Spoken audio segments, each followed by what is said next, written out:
Right, so good evening, folks. My name is Emily Levine. It's a pleasure to welcome you to Longfellow, Washington's headquarters National Historic Site for our first in-person Evacuation Day lecture with John Bell since 2019. So thank you all so much for being here, and thanks to the 20 or so folks who have joined us online as well.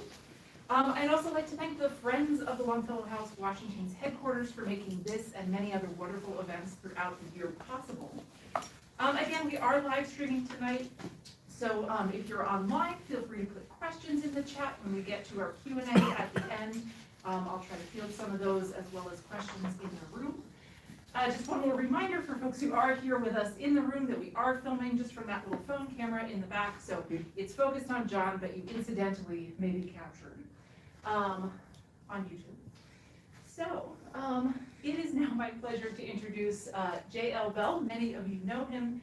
He is the author of The Road to Concord, How Four Stolen Cannon Ignited the Revolutionary War, and of General George Washington's home and headquarters, Cambridge, Massachusetts, a historic resource study for the National Park Service, and probably our most frequently opened and searched PDF at the site.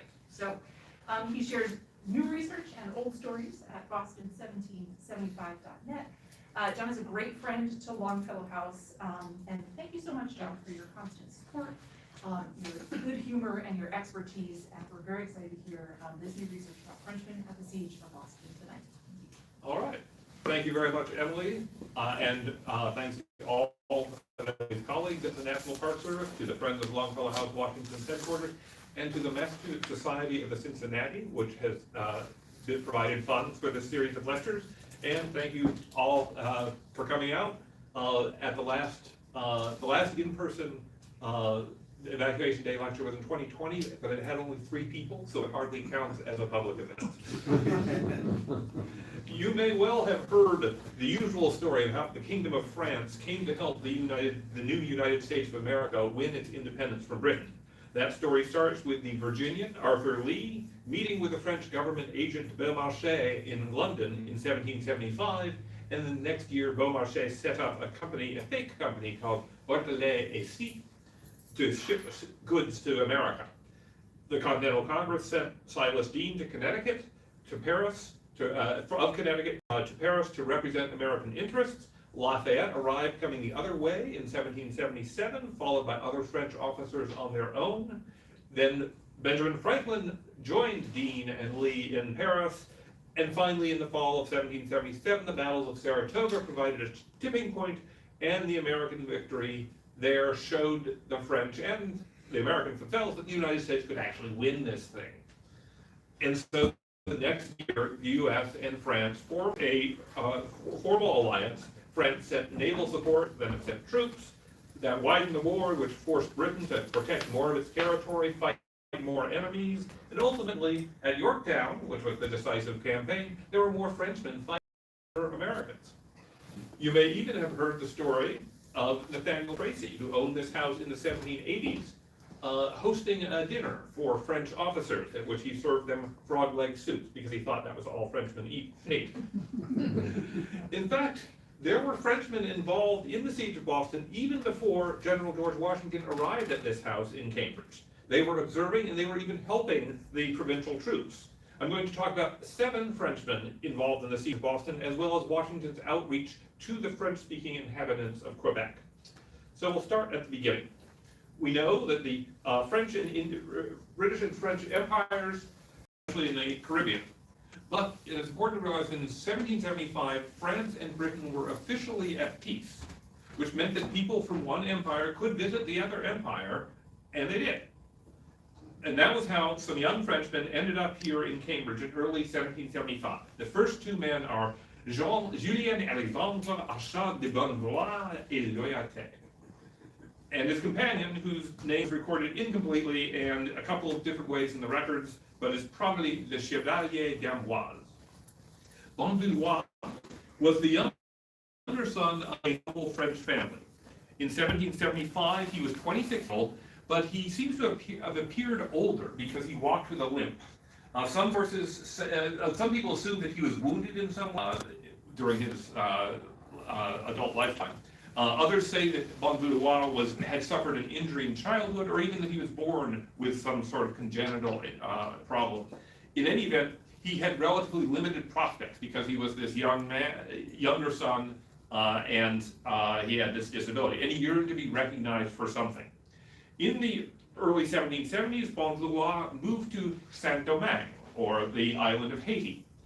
This was an immensely profitable slave labor colony for France, producing sugar. And Bonjour's limp did not stop him from volunteering for the Régiment du Cap, the Regiment of the Cape, the upscale militia unit in Saint-Domingue. French noblemen were expected to serve in the military, so he became an officer of some sort. And then in late 1774 or early 1775, Bonjour decided to visit Britain's mainland colonies, and the Chevalier d'Amboise came along. There's very little information about d'Amboise except that he talked about military engineering. French military engineers were thought to be the best in Europe. That's why in the many terms for fortification come from the French language.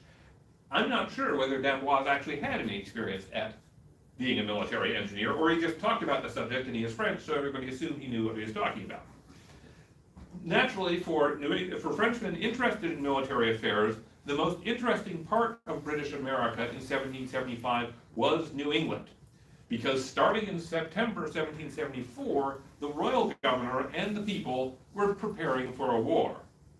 And so the two Frenchmen, they traveled in the British colonies for a couple of months, and then they sailed to London.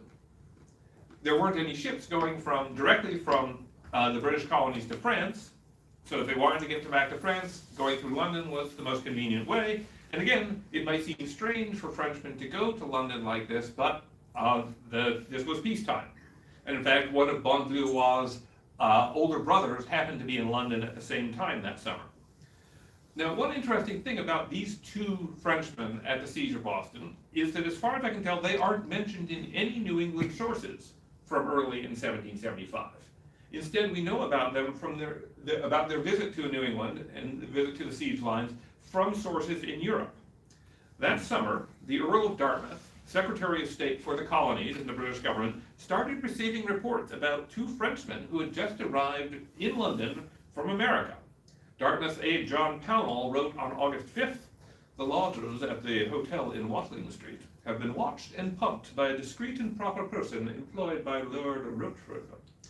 The Earl of Rochford was another of Britain's Secretaries of State, with responsibility for France and southern Europe. Pownall's letter went on, "They proved to be as stated in the letter you left with me, French officers from the West Indies by way of North America."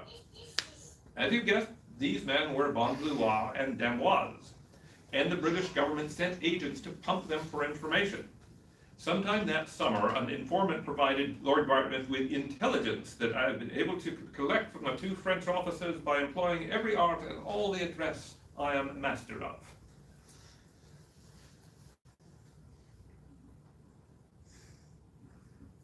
That technique involved taking a trip to Greenwich together and stimulating the pride of Monsieur le Comte de Bonjour in the moment that some vin de champagne provided the desired effect on his prudence. In other words, the agent got the young man drunk and flattered him. And with his tongue loosened and his pride stimulated, Bonjour told this person, first, that they have been over the great part of the American continent, particularly at Philadelphia, at New York, Rhode Island, and New England. Second, that they had met in New England, Putnam and Ward.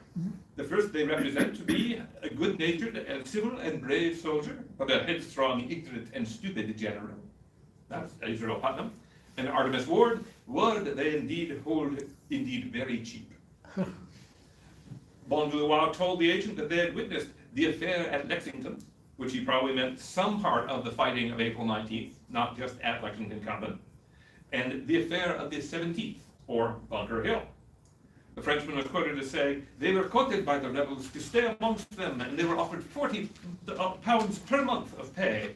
They say they do not think such offers solid, nor did they like the paper currency." The two men had visited the provincial fortifications in Roxbury and Cambridge, and also the Park of Artillery in Cambridge. And they disagreed, Bonjour and d'Amboise about the Provincial's cannon. Bonjour said those guns were fine, but the carriages were bad, which matches what British and American sources were saying at that time. D'Amboise held the artillery, the actual guns, rather cheap in general, but particularly the mortars were small. And he's the one who might have had more experience with artillery. But both men agreed and told their British contact that the rebels were in want of ammunition, which was true. The agent also said Bonjour made some claims that don't match up to the reality in New England. There are at least 200 French among the troops of the rebels who acted as artillerists and engineers. Well, no, you couldn't have hidden 200 men like that. During their stay in the America, 7 French ships masked under English colors came into different ports with ammunition, etc., and ready to fight a Royal Navy schooner if stopped. And that the Americans expected French and Spanish officers and engineers to arrive in ships to be manned chiefly with American sailors. So already, according to these Frenchmen, the Americans were expecting for support from Europe.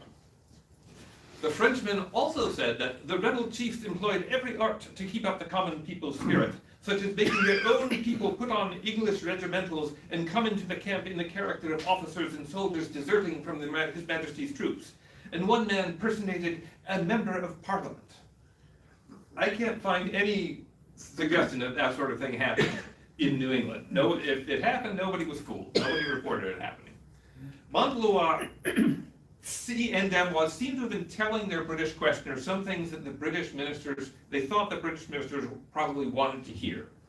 Such as that the Americans have no settled, well-digested plan, that there exists among their chiefs more jealousy than unanimity, and that if the British government would fall on methods to disunite them, that would facilitate a reconciliation. That the revolution could be quelled if the British government were able to come up with the right policies. So that's what Bonjour d'Amboise were telling a British man, whom they probably did not know was working for the government, but they knew was British. But the Frenchmen weren't just talking to the British government. Pownall told his boss, Lord Dartmouth, on August 5th, a few days ago, the society of the hotel was increased by the addition of a French officer from France, who got out of his chaise at Westminster Bridge, took a hackney coach, and went both to the Spanish and French ambassadors.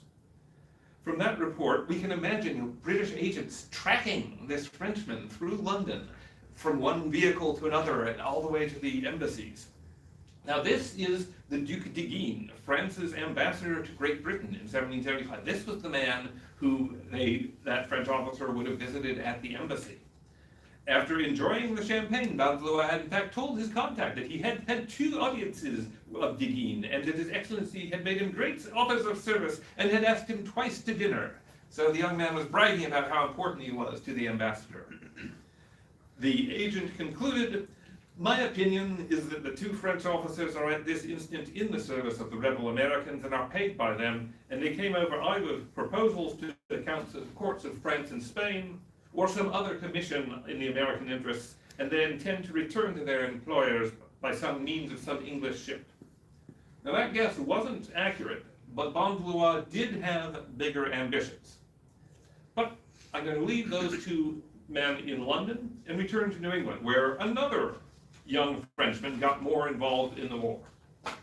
And again, we have no sources about this man that I've been able to find from the provincial side.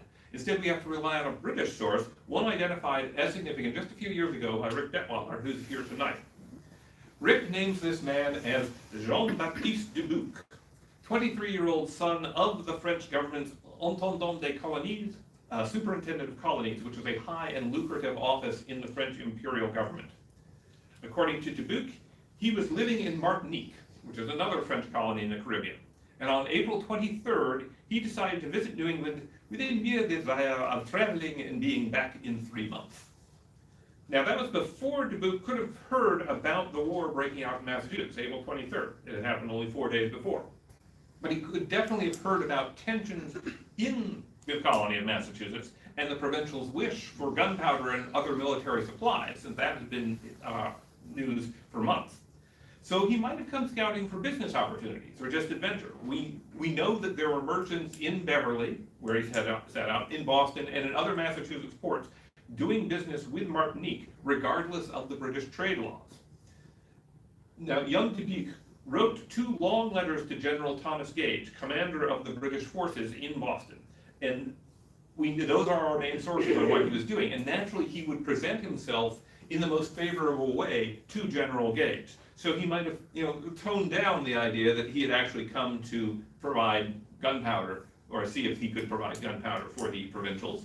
Or it might have been true, but we have to consider the possibility. Dubuque sailed on board a schooner with a captain named Leach, probably Nathaniel Leach of Marblehead, headed for the small port of Beverly, but that ship was stopped by a Royal Navy sloop, the Nautilus, and directed into Boston instead. But after a few days, the royal authorities cleared the ship and escorted it to Marblehead Harbor. Again, this was very early in the war, and so the two sides were still feeling each other out, trying to figure out, okay, what are the limits of what we can do to harm the other side. Dubuque went into Salem to look around, and many people assumed that he had served in France, i.e. that he had been in the French army. After all, did all noble Frenchmen serve in the French army? Didn't they all understand engineering? Some people in Salem engaged me to offer my services, Dubuque said. He later told General Gage, I had the misfortune to let myself be deluded into the cause of the Americans. He wrote to General Israel Putnam, who had been born in Salem but was now leading Connecticut troops outside Boston.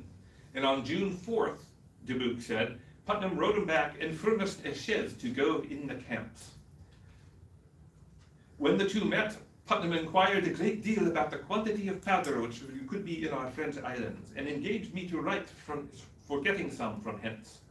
So Dubuque's first assignment for the Continental cause was mercantile. He was writing to his contacts on Martinique, Guadeloupe, and Hispaniola, asking about gunpowder. This was supposed to be shipped into New England through New London, Connecticut, and on June 12th, Dubuque went down to that port to finish the arrangements. While in Connecticut, Dubuque heard about the Battle of Bunker Hill. He wrote that when he got back to Cambridge, I found faces quite disturbed. It took a while for the Americans to realize the extent of the British losses. In those early weeks, the Provincials saw Bunker Hill as a serious defeat. The British Army had taken the Charlestown Peninsula, which gave General Gage a second connection into the mainland of Massachusetts. And so suddenly the Provincial Army needed to build a new set of fortifications at the in the west end of Charlestown, now Somerville, and the east end of Cambridge. So where that blue marker is, they needed to stop the British from getting off the red area. Furthermore, of course, the provincial forces had lost over 400 men killed, wounded, and captured, including the president of the Massachusetts legislature, Dr. Joseph Warren. And the battle was especially damaging to the Provincial Artillery Regiment, because the head of that regiment, Colonel Richard Gridley, was wounded, and his son Scarborough, a high-ranking officer in the regiment, had disgraced himself. In fact, in this picture of Bunker Hill, you can see on the lower left, Scarborough Gridley staying out of the battle, staying away from the fighting. And it's even captioned, broke officer, an officer who was later cashiered from the army.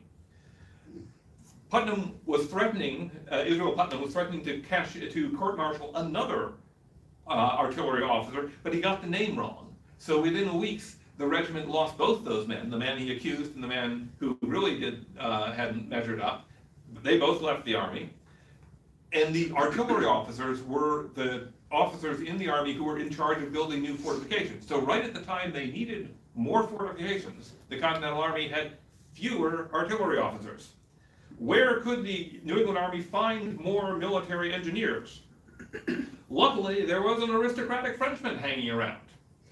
And all aristocratic Frenchmen know about military science, right? So Dubuque wrote, Mr. Putnam ordered me to fortify with some entrenchments on Winter's Hill. During this work, Dubuque said, I was encamped with two other Frenchmen, one Mr. de Longshore. That was Charles Julien de Longshore, who also used the surname de la Blutière. On him, we have later sources from British, French, and American archives which actually makes it more confusing to figure out what he was up to because he changed his story depending on who he was talking to. A few years later, Longchamp told the American diplomat Benjamin Franklin in Paris in 1774, I was a second lieutenant in Guadeloupe with no prospect of quick advancement. And the Englishman persuaded me and my family that I should go to America and provided letters of introduction. I went gladly because I had long wanted to learn English and to advance in my profession. On arrival, I was well received by Dr. Warren and stayed with him and his family in Salem and was introduced to General Putnam and Mr. Ward, under whose protection Dr. Warren left me when he moved to the country near Cambridge. Billets were so scarce that churches were being used, and Putnam and I shared a bed. After a few weeks, we moved to Prospect Hill for 3 months, but dined regularly in Cambridge. The British attacked, and during the engagement, I became separated and blundered into their advance guard. I was captured, barbarously treated, and threatened with the noose. That's the story Longchamp told an American, Franklin, in Paris, when he was angling for a commission in the American Army.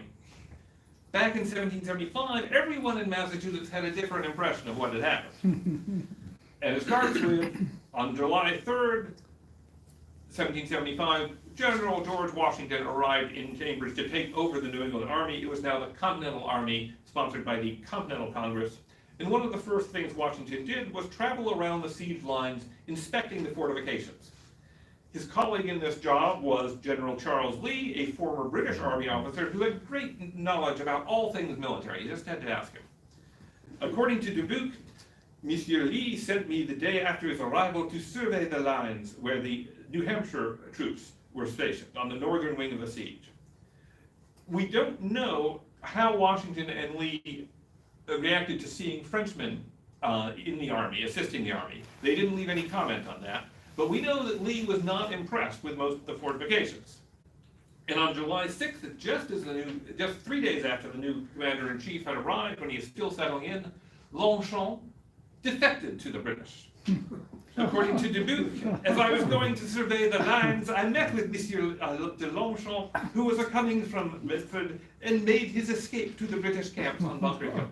So, Dubuque said Longchamp defected. Years later, the Secretary of the Continental Congress, Charles Thomson here, wrote about Longchamp. After being in our camp and about headquarters for some weeks, he took advantage of a pass given for the purpose of going into the country to slip into Boston, which we were besieging. He wanted permission from General Gage to come again into our camp, but for some reason it appears it was not granted. In short, from many circumstances, there is reason to suspect that at that time that he either was or wished to be employed as a spy of the British general. And, in fact, Longchamp's defection seems to have come as a surprise to General Gage, because on July 6th, his adjutant, Stephen Campbell, wrote in his diary, "A Frenchman came in this day from the rebels. Says another Frenchman, one Dubuque, is their chief engineer, as Gridley cannot act from his wound." So Gage wasn't expecting him, but Gage saw that he was deserting. Everybody around saw that Longchamp had defected across the siege lines. Longchamp told Franklin that Gage had locked him up for months, but there's no record of that. Instead, he was sent back to England and then made his way back to France, where a few years, like 3 years later, he was in a position to ask Franklin for a job. Longchamp's defection had a big effect on Dubuque, because they had been roommates. They were both Frenchmen. Some people may have suspected his loyalty as well. He offered to withdraw from camp, but, he wrote, Lee and Putnam assured me they suspected no connection between me and Mr. de Longchamp and promised me a commission if I agreed to stay.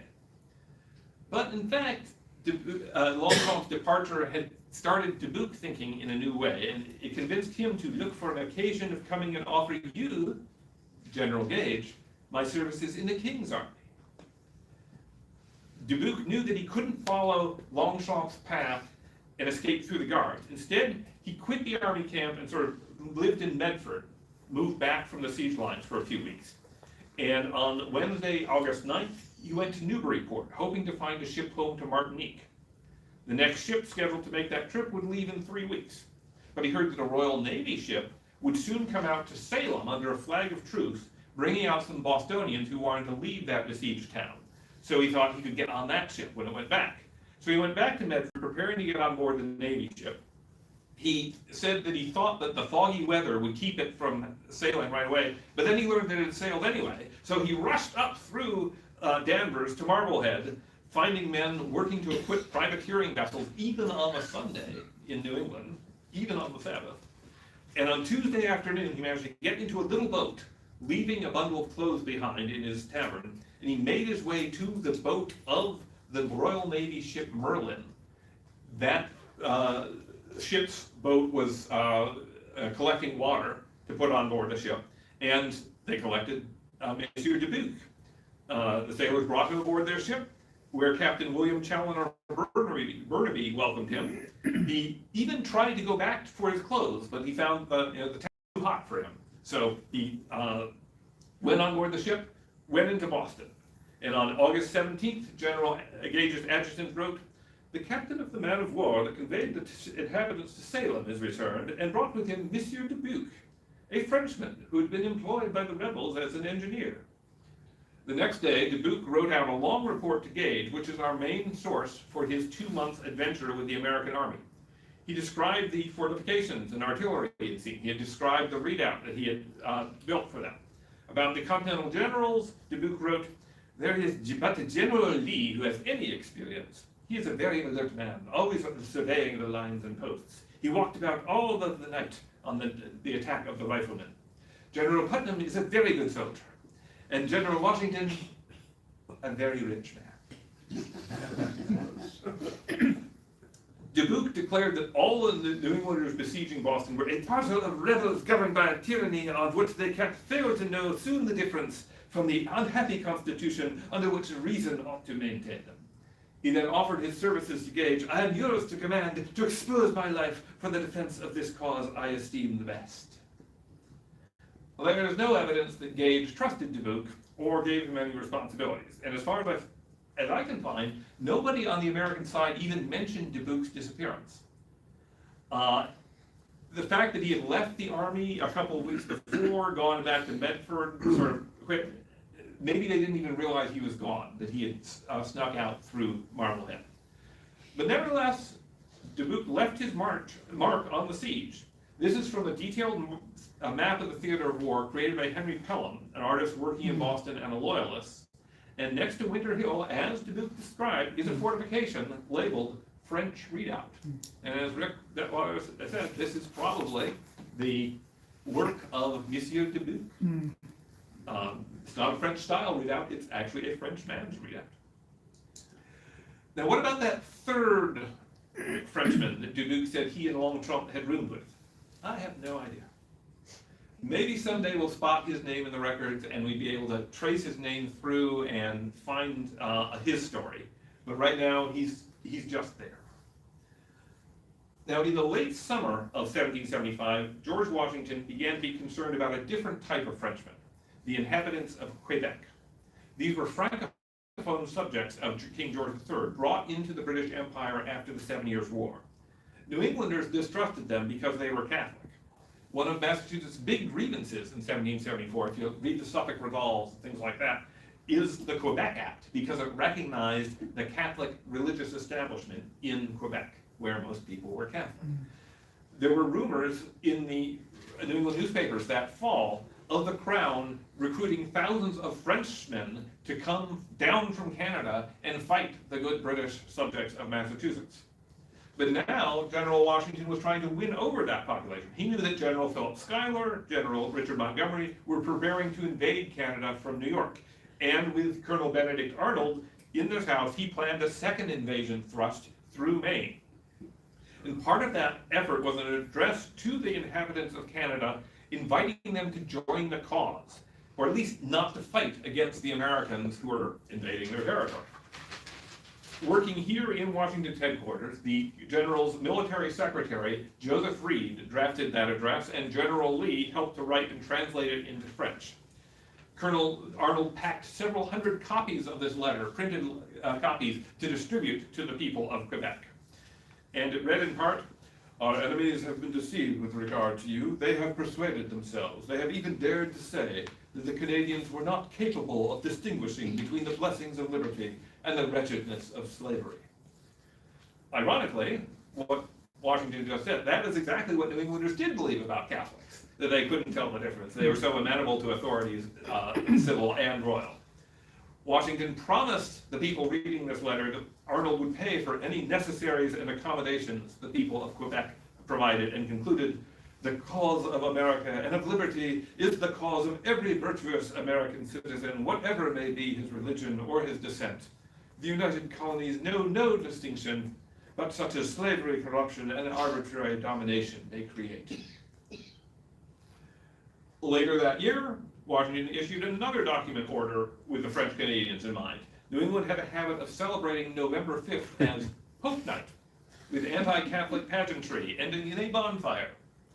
And on that day, the commander's general orders said, "As the commander-in-chief has been apprised of a design formed for the observance of the ridiculous and childish custom of burning the effigy of a pope, at a time when we are soliciting the friendship and alliance of the people of Canada, at such a juncture and in such circumstances, to be insulting their religion is so monstrous as not to be suffered or excused." So Washington was trying very hard to win over the Frenchmen, the large French population he knew in Quebec. This did not have much of an effect. The American attack on Quebec was unsuccessful in the end. Finally, in December 1775, General Washington met two actual Frenchmen, possibly the first to cross his path during this siege. These two men were two merchants from Haiti called Pierre Penet and Emmanuel Deplierne. Penet was in his 20s, like Bonjour and Dubuque. We don't know how old Deplierne was. These were aristocrats with these were not aristocrats with a little military experience looking for adventure like the other men. These were serious businessmen, and they saw a business opportunity in Cambridge. In the fall, a ship had arrived and left Rhode Island for Saint-Domingue, seeking to buy gunpowder. And on December 10th, that ship returned, and on it were these two Frenchmen, these two merchants. The Rhode Island governor, Nicholas Cook, met with them and sent them on to Cambridge. He told Washington, "Mr. Penet comes extremely well recommended to our committee for providing powder. He hath proposals to make for supplying the United Colonies with arms and warlike stores. I am informed that the other gentleman is a person of some consequence." Washington invited the two Frenchmen to his headquarters for dinner, along with Dr. John Morgan, who was now the new Surgeon General of the Army and had studied medicine in Paris. However, after hearing what these merchants wanted, Washington felt that he couldn't conduct foreign policy or business himself, so he sent the two men to the Congress in Philadelphia. That's where you can get your business done. Penet and Deplierne headed back to Providence. From there, they sent the general a thank you gift, or possibly mercantile samples. "Sir, we pray you to prevail on Madame your lady to accept of some of the fruits of our colonies, to which we have added 1 bottle of Martinique liqueurs, 2 bottles of ratafia, 3 bourbons of fruit preserved and ready, 1 dozen of oranges, and 50 small loaves of sugar." The day after those goods arrived, the Reverend Dr. Samuel Cooper recorded visiting headquarters. He's a very important Boston minister who had taken refuge in the countryside just before the war began. And he wrote about meeting Martha Washington and being treated with oranges and a glass of wine. So we know that Martha put the Frenchmen's gifts to work. Before the end of 1775, Penet and Deplierne met with a secret committee of the Continental Congress. They made a deal with Robert Morris to start trading through the port of Nantes in France. This was a private enterprise, two businessmen willing to take the risk of doing trade during the war. It wasn't yet a government-sponsored event, and therefore the Americans weren't getting the best prices. But it did show that Frenchmen and French were starting to explore a relationship with the rebellious colonies. And then the French government got involved, and their agent was Bonjour. We left that young man in London in August 1775, being watched by the British Secret Service. And he was also in touch with the French ambassador, the Duc de Guines, who answered to the French foreign minister, the Comte de Vergennes, in Paris. And Vergennes authorized Bonjour to return to America as an unofficial French envoy. He received money from the French government for this trip, but he was ordered not to acknowledge that or make any promises. Bonjour sailed from London to Philadelphia in the fall of 1775. His cover story was that he was a merchant from Antwerp in Belgium. He arrived in Philadelphia toward the end of November. He contacted a Frenchman named Francis Desmond, who was attending the library at Carpenter's Hall and tutoring Benjamin Franklin in French. Desmond contacted Franklin, who was a delegate to the Congress. Franklin had recently been put on the Committee of Secret Correspondence. And this type of secret correspondence was correspondence with other governments. It was later, acknowledged to be the Committee of Foreign Affairs. So in December, Franklin and two other members of that committee, whom you may have heard of, Thomas Jefferson and John Jay, they met 3 times with Bonjour in Carpenter's Hall, and Damon served as the translator. John Jay described this meeting many years later. The Frenchman assured the Americans that King Louis XVI wished them success and would, whenever it should be necessary, manifest more openly his friendly sentiments towards them. The committee asked what authority he was speaking under. Bonjour drew his hand across his throat. "Gentlemen, I shall take care of my head." Then asked how the French might show their support. "If you want arms," said Bonjour, "you shall have them. If you want ammunition, you shall have it. If you want money, you shall have it." The committee were pleased, but then they asked, what authority did this young man have for making these promises? "Gentlemen, I shall take care of my head." And that is how these meetings in December 1775 ended. But that was just enough assurance for the Congress to send Silas Deane of Connecticut off to France in 1776, growing the formal Franco-American alliance that we all know about.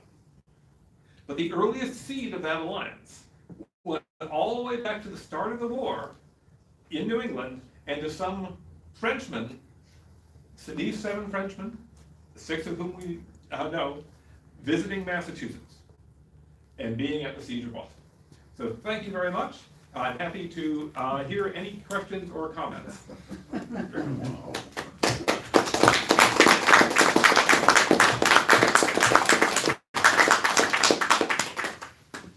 Yes. John, how much financial support did the French government give to the Americans? And I was asking, how much financial support did the French government give to the Americans?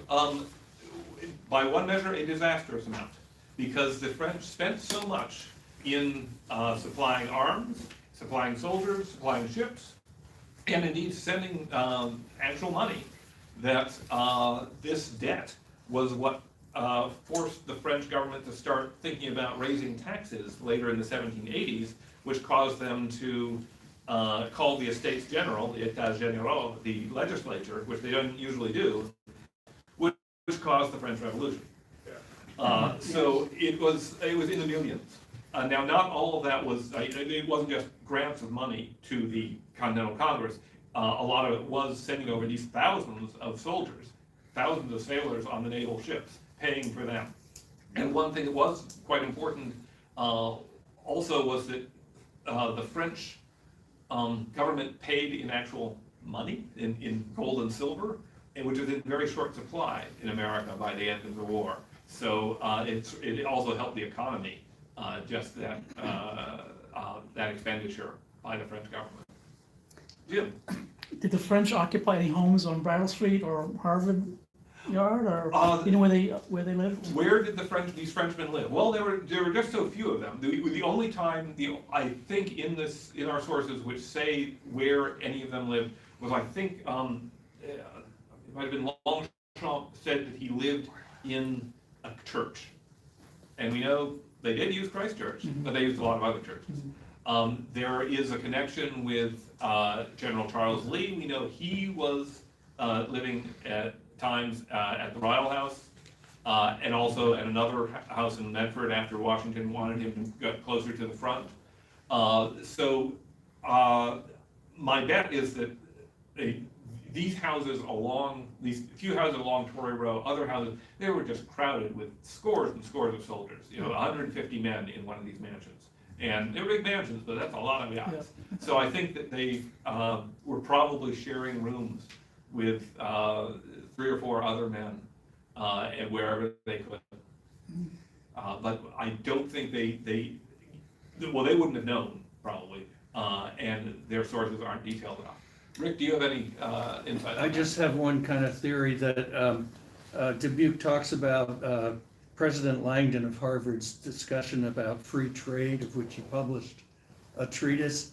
So Dubuque was here probably, or he was in May of '75, when Langdon was talking about free trade, and he talks about it.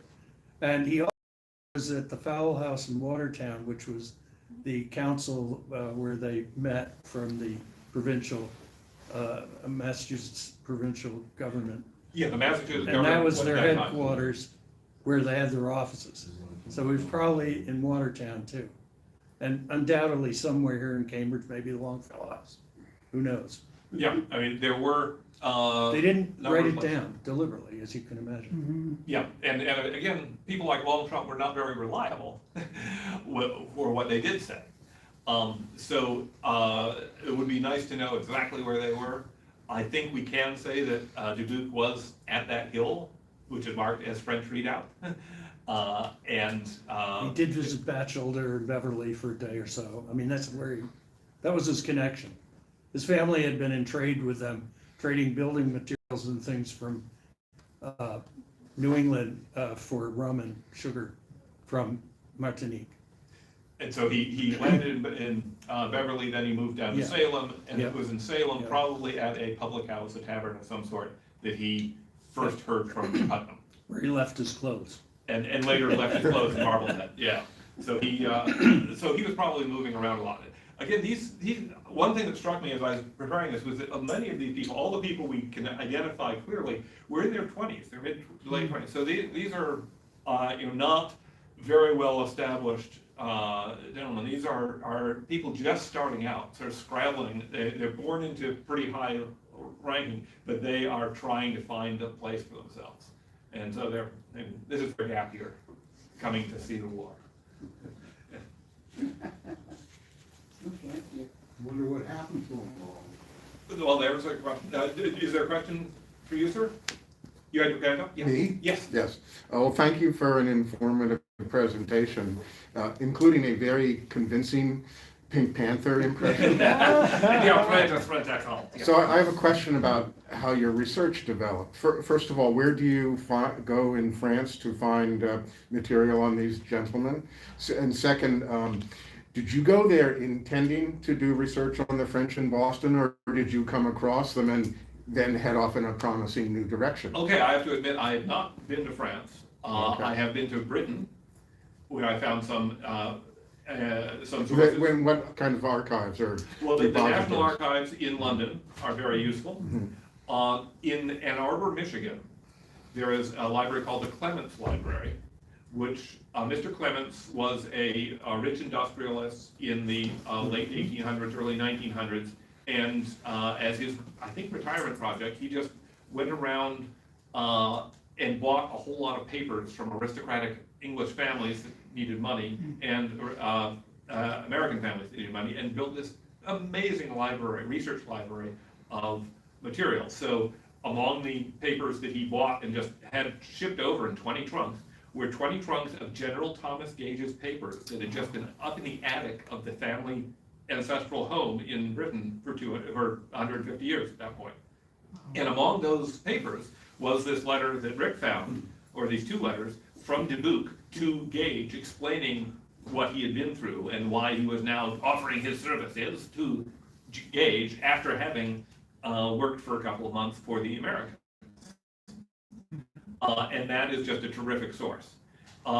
Sources from the about Longfellow in Britain, those spy sources, those are in the papers of the Earl of Dartmouth, who was the Secretary of State at the time, and those have been collected and somewhat published, and they're, I think, in the National Archives. Somebody asked what happened to these gentlemen afterwards. Bonjour came back into Philadelphia in, as I said, at the end of 1775. He was in America for the next several months. Then when the British came and threatened Philadelphia, he sort of tried to flee upward through Canada, and had to, by this point the French were no longer sending him money, which he really wanted, he needed. He eventually made his way back into France, and he was given a post in India, and then he died as a young man in India, trying to help the French cause there.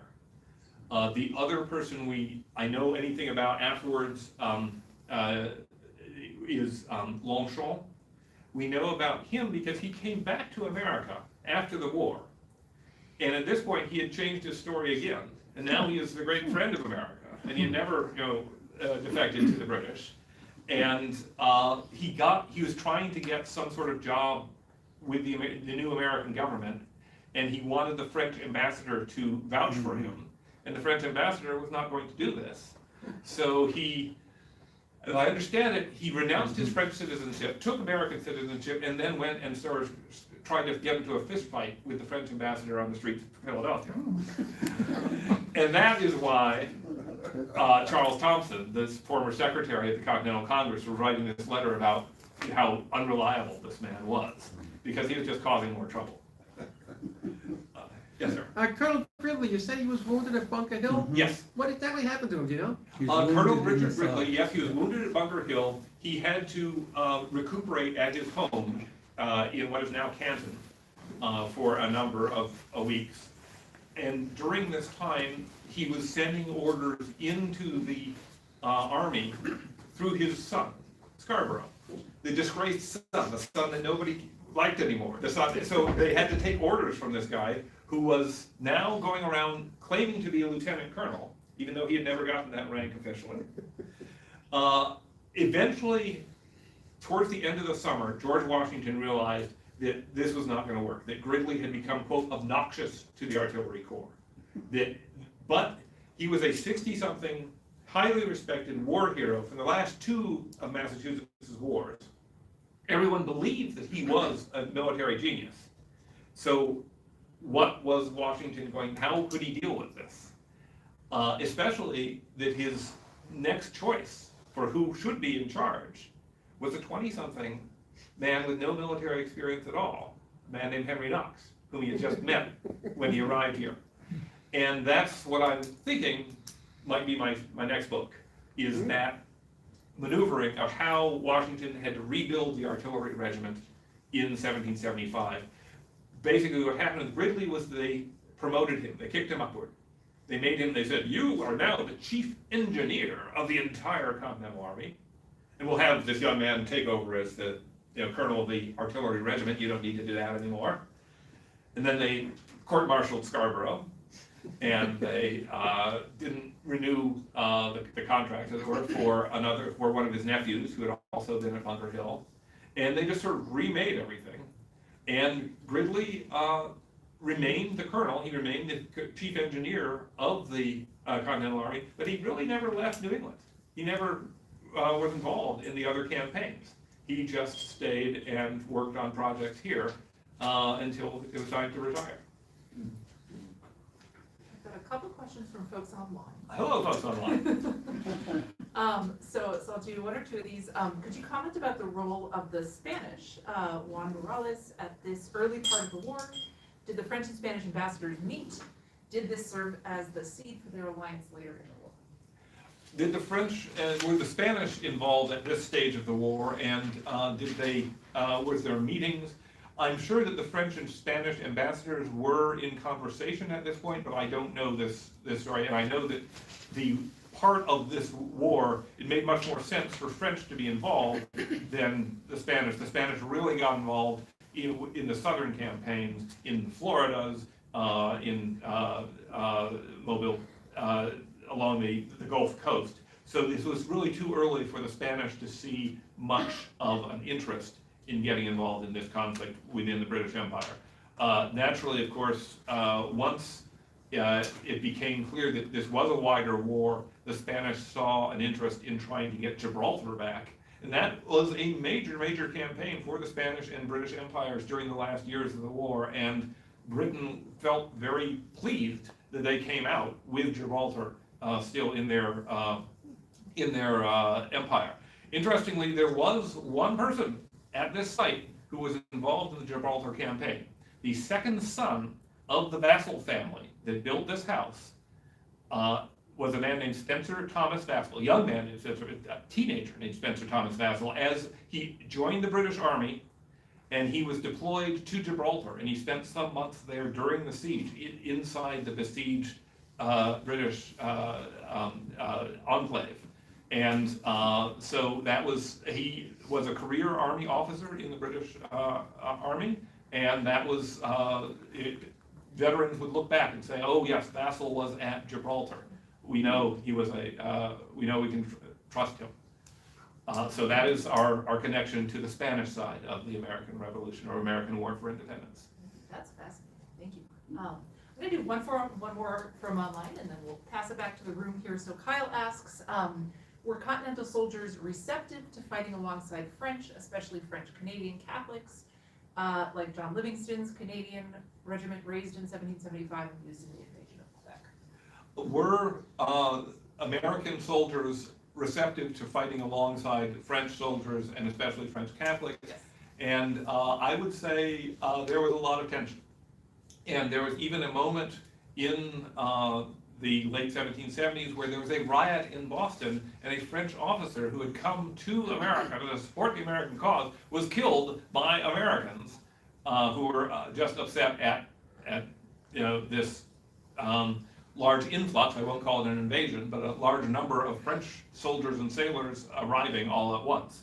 So there was a lot of tension to work out. Now, one thing that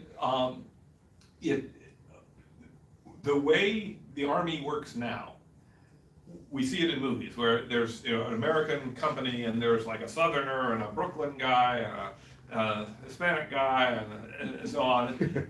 They're all parts of different country, all parts of classes and so on.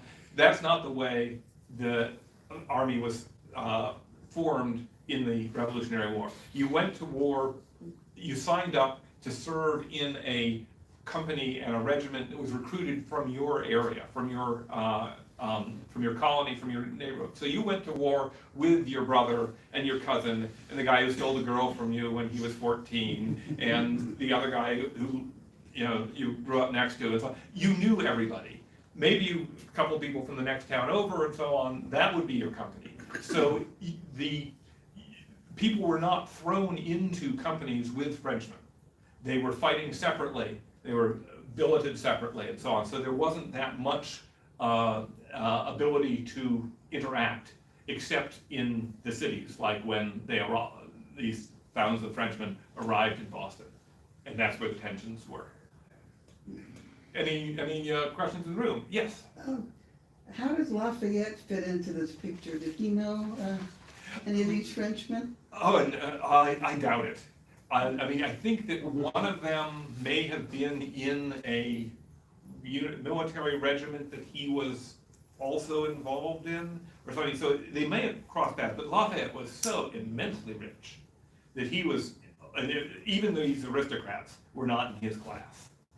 And so he was also, had a certain amount of military experience by that point. So he was really on his own plane. And he decided, like some of these guys would be wondering, like, would their families support him going into America?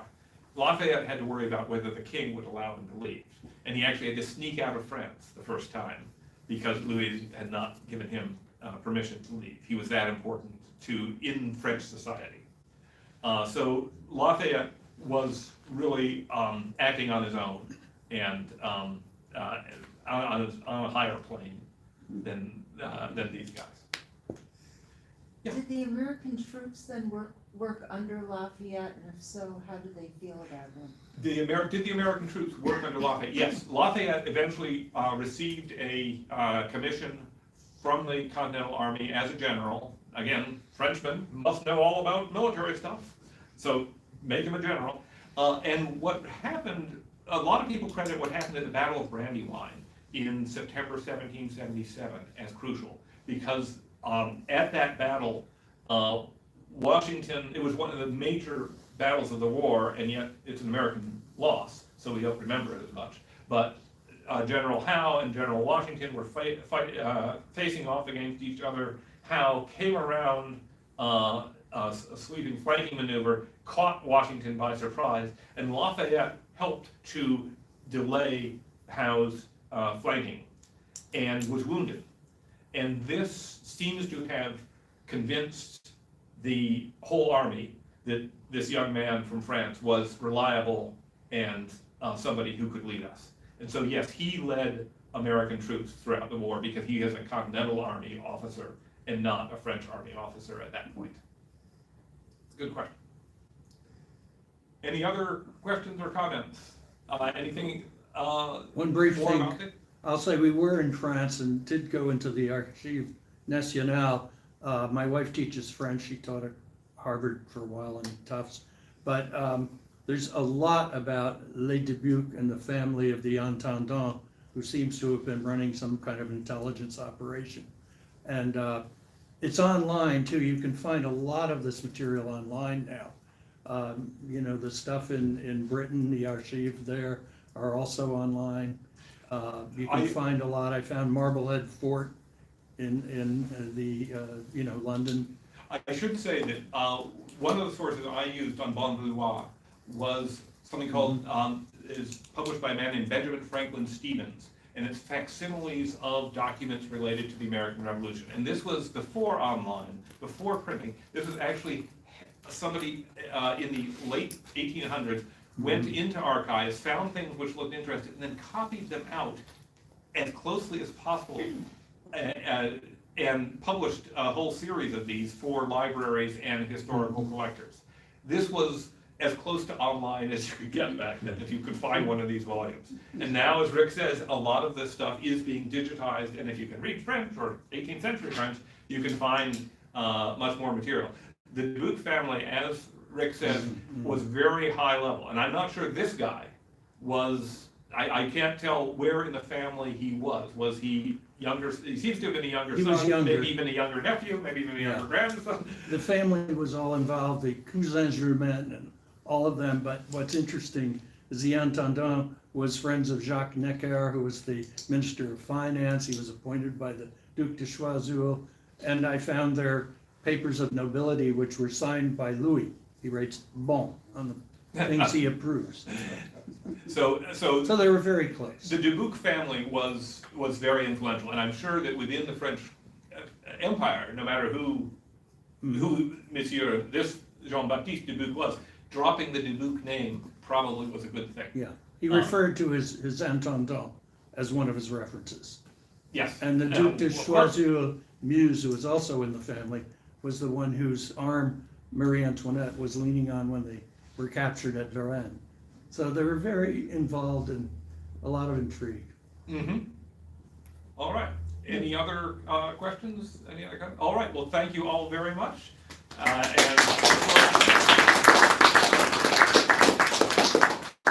Folks, thank you so much for coming. The Longfellow House is going to reopen for our public tour season on May 26th. We'll be open for the end of October.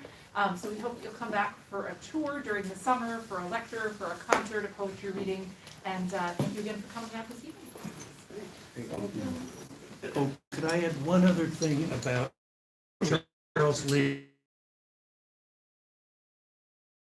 Pomeranian named sat at the dinner table with them when he came to dinner and came